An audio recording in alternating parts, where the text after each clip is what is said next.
Kampala muri Uganda hakomeje kuvuga inkuru y'akababaro yakuye abantu benshi imitima, cyane cyane ababyeyi bafite abana bato bajya ku ishuri. Ni inkuru y'umugabo uherutse kujya ku ishuri ry'incuke agatera ibyuma abana benshi, bane bakasiga ubuzima, aho umukuru muri bo yari afite imyaka 2 n'igice. Ni inkuru umubyeyi wese yumvise ndetse n'uyu munsi yumva agacika umugongo, n'abatari ababyeyi bumva neza uwo mubabaro ndetse n'agahinda. Hari ku wa mbere mu ntangiriro z'ukwezi kwa 4 2026 mu gace kitwa Ggaba Kampala muri Uganda. Ni quartier rero isanzwe ituje iri hafi y'ikiyaga cya Victoria. Ubuzima bari nk'ubusanzwe nk'ahandi hose, ndetse muri icyo gitondo ababyeyi bajyanaga abana babo ku ishuri ry'incuke rya Ggaba ECD ryari rizwiho kwita ku bana bato cyane. Mu gitondo abana barakinaga baseka, ubona bamwe biruka nk'uko bisanzwe ku kigo cy'abana b'incuke, ariko hari n'abandi bariraga buhoro buhoro. Ibyo birasanzwe ku kigo cy'incuke. Cyakora nta wari uzi ko uwo munsi muri iryo shuri hari kubera amahano. Ni ibintu bitari byarigeze bibaho mu myaka myinshi muri Uganda.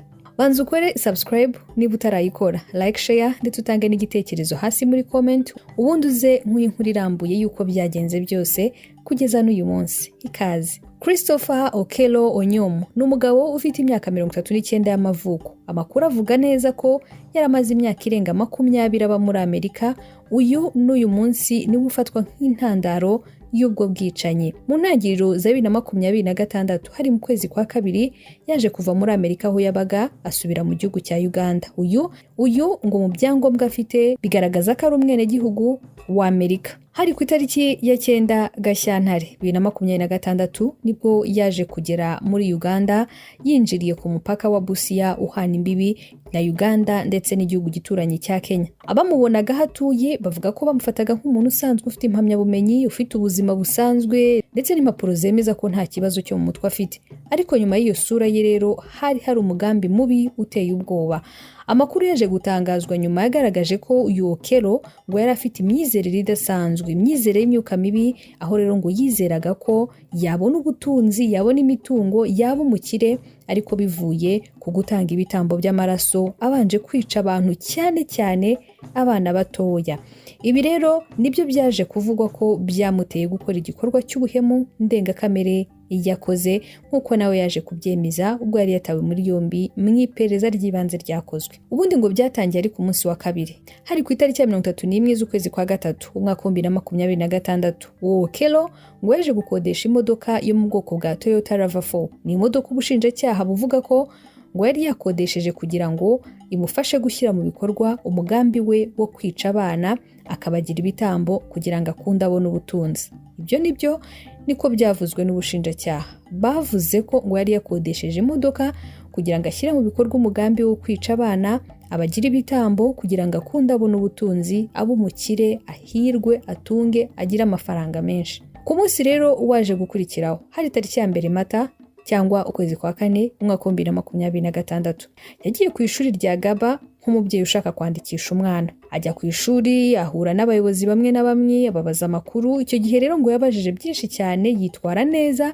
ndetse abakozi b'ishuri bamwakiriye neza, bamusaba ko rero yagaruka ku wundi munsi kugira ngo banamwandike. Nta muntu n'umwe wari ufite igitekerezo ko uwo mugabo wari utuje gutyo, wagaragaraga gutyo, yateguraga ibikorwa bibi nk'ibyo ngibyo. Bukeye bwaho rero ku munsi wakurikiyeho ari nabwo habaga yamahano. Mu gitondo hari hagati y'isaha 3 n'igice na 4 aho ngaho Kampala mu Rwanda hari ku isaha 4 n'igice na 5 z'igitondo. Wa mugabo OKELLO yasubiye ku ishuri. Yagiye yiteguye kwishyura ndetse no kuza ibisabwa byose, kubera ko yari yahageze umunsi ubanza. Birumvikana yari yabwiwe ibisabwa harimo n'amafaranga yo kwiyandikisha ndetse n'ibindi.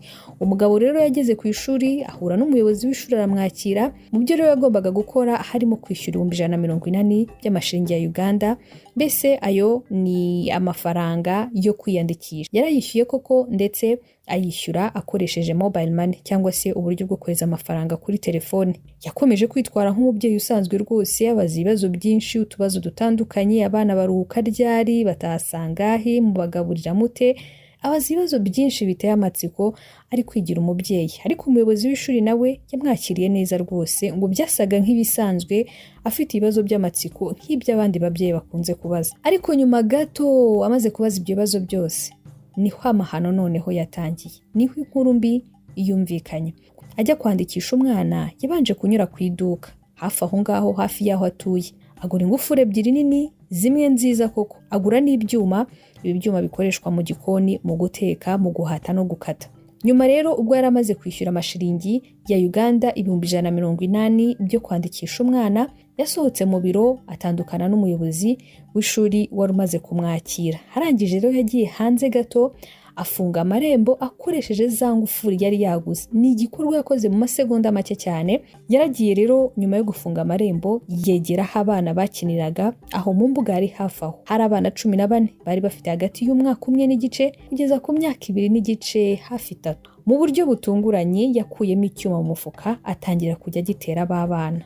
Nta mbabazi nta mpuhwe abagiriye. Nyuma rero amakuru yaje kumenyekana nuko mu bana bahaguye bahasize ubuzima ako kanya harimo umwana muto cyane witwa Brian Odeke, yari afite umwaka umwe n'igice, Gideon Eteko yari afite imyaka 2 n'igice, hari uwitwa Aimat Kesha wari ufite imyaka 2 ndetse na Ignatius Seruyange wari ufite imyaka 2 n'igice. Ni abahungu 3 ndetse n'umukobwa umwe. Abo bana uko ari 4 bahise bitaba Imana kubera ko agendaga batera ibyuma, abajombagura ibyuma. Ibikomere rero byari bikabije cyane kubera ko ngo yagendaga atera mu ijosi bikagera ku mitsi rero n'amaraso. Ibyo byatumye abana benshi bahasiga ubuzima kubera kubura amaraso menshi.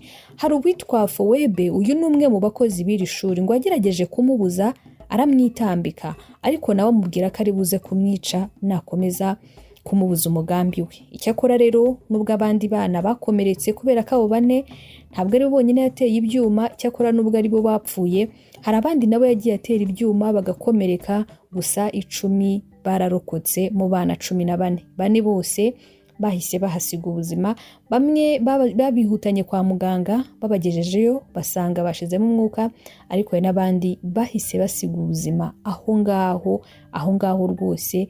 Hari n'amashusho yagiye hanze agaragaza imibiri yabo bari hasi ubona bashizemo umwuka, ndetse n'abandi bakomeretse. Urebye n'amashusho yagiye agaragara yashyizwe hanze n'ibitangazamakuru ndetse n'abandi baturage bari aho ngaho bafashe nyuma y'ibyabayeho gato, ubona imbere y'amarembo y'ishuri hari udukweto duto ubona ko ari utw'abana, gakweto kamwe karaha kandi karaha, ndetse n'amaraso hari aho ugenda uyabona hasi aho hirya no hino, ndetse no mu mbuga wabonaga ko ari ahantu habereye amahano, habereye ibitabaho. Abaturage bari hafi aho rero hari icyo babwitangazamakuru. Umwe mu babyeyi wari uhafite umwana ndetse uri mu bishwe yagize ati, nageze ku ishuri nsanga abantu bararira, sinatekerezaga ko umwana wanjye atakiriho, ni nk'inzozi mbi. Hari undi muturage nawe ati, twumvise urusaku n'induru, twirutse twasanze abana bari hasi, amaraso ari hose, byari biteye ubwoba cyane. Abaturage rero bahise bagira uburakari bwinshi cyane, birundira kuri OKELLO kubera ko yari amaze gufatwa n'umwe mu bazamu barinda urusengero rwa Ggaba ruri hafi aho ngaho. Ni Ggaba Church yegeranye n'iryo shuri rya Ggaba ECDC.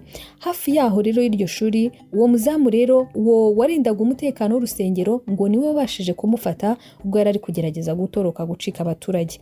Abaturage bamwirundiraho n'uburakari bwinshi. Icyakora inzego z'umutekano polisi yahise ihagera imukura muri abo baturage bari bafite uburakari bwinshi cyane bwagaragaraga no ku maso. Yarafashwe rero ndetse iperereza rihita ritangira. Uyu OKELLO mu gufatwa yari afite amaraso menshi cyane ndetse afite n'ibindi byuma mu mifuka ye. Yahise ajyanwa kuri sitasiyo ya polisi ya Kabaragara, aho mu iperereza ry'ibanze ryakozwe yemeye icyaha. Yavuze ko yabikoze agamije kubona ubutunzi, abanje gutanga ibitambo, nubwo rero atavuze wari wamutumye ibyo bitambo. Nubwo rero yavuze ibyo, ariko raporo z'abaganga zagaragaje ko yari muzima mu mutwe, nta kibazo cyo mu mutwe yari afite, nk'uko biri no mu mpapuro zari zarasinywe mu kubuza ku mwaka ushize 2025 zigaragaza ko ubuzima bwe bwo mu mutwe buhagaze neza. Kuva ku itariki ya 7 z'ukwezi kwa 4 2026 nibwo hatangiye iby'urubanza rwe. Yaje kugezwa mu rukiko rwa mbere imakindi ye muri Uganda. Yaregwaga rero ibyaha 4 by'ubwicanyi. Nyuma yaje koherezwa mu rukiko rukuru ndetse ajyanwa gufungirwa muri imwe muri gereza zikomeye aho muri Uganda, gereza ya Luzira. Ni inkuru rero yagiye ivugwaho cyane muri Uganda, n'uyu munsi ikomeje kuvugisha abatari bake. Byageze naho perezida wa Uganda Yoweri Kaguta Museveni yasabye ko urubanza rwihutishwa kandi rukabera hafi y'aho icyaha cyabereye, abaturage bakabasha gukurikirana ubutabera. Nyuma y'ibyo rero ku wa mbere w'iki cyumweru hari ku itariki ya 13 z'ukwezi kwa 4 2026 urubanza rwaratangiye ndetse rubera mu ruhame aho bashinze ihema hafi yaho icyaha cyabereye. Hari abaturage benshi cyane bafite uburakari, abandi amarira, abandi agahinda batewe n'ibyari byarabaye birumvikana. Iburanisha ritaratangira mbere gato bamwe mu baturage bashatse kumusimbukira ngo bamuture uburakari. Icyakora inzego z'umutekano zirabakumira. Icyatangaje abaturage muri iryo buranisha nuko uyu mugabo OKELLO yahakanye icyaha. Ati nyagasani sinemera icyaha. Ibi rero byatunguranye cyane kubera ko yari yaracyemeye mbere. Uti byagenze bite muri iryo buranisha ryabereye mu ruhame? Reka nabyo mbikunyuriremo. Nyuma y'iminsi mike gusa habaye mahano, igihugu cya Uganda cyese gifata icyemezo cyo gutangira urubanza mu buryo bwihuse. Hari ku wa mbere tariki ya 13 z'ukwezi kwa 4 uyu mwaka wa 2024 nkuko nemaze kubikubwira. Ubwo urubanza rwatangiraga ku mugaragaro. Ubyibuke neza ntirwabereye mu rukiko rusanzwe, ahubwo rwashyizwe mu ihema riri hafi cyane yaho ayo mahano yabereye Ggaba. Ibi rero byari bigamije ko abaturage ubwabo babona uko ubutabera buri gutangwa. Abantu bari benshi cyane, hari ababyeyi, abaturanyi, abanyamakuru ndetse n'abashinzwe umutekano bose bari bahari. Christopher OKELLO yazanywe mu rukiko arinzwe cyane. Yagaragaye nk'utuje, nta kimenyetso na kimwe cyagaragazaga uburakari cyangwa ubwoba ugendeye ku buryo yagaragaraga inyuma cyane mu maso he. Ibi rero nabyo byatangaje benshi. Umwe mu baturage wari uhari yabwiye umunyamakuru ati urebye uko asa ntiwamenya ko ari we wakoze biriya bintu. Nicyo gitera ubwoba kurusha. Ubushinjacyaha nabwo bwatangiye gusobanura neza ibyaha binaregwa, ibyaha by'ubwicanyi bwakorewe abana 4 bato cyane.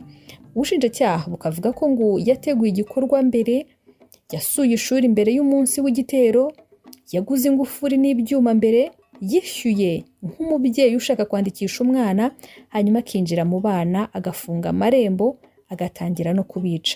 Uretse ibyo kandi ubushinjacyaha bwagaragaje ko ibi byose byari byakozwe ku bushake kandi afite umugambi mubisha wo kwica abo bana.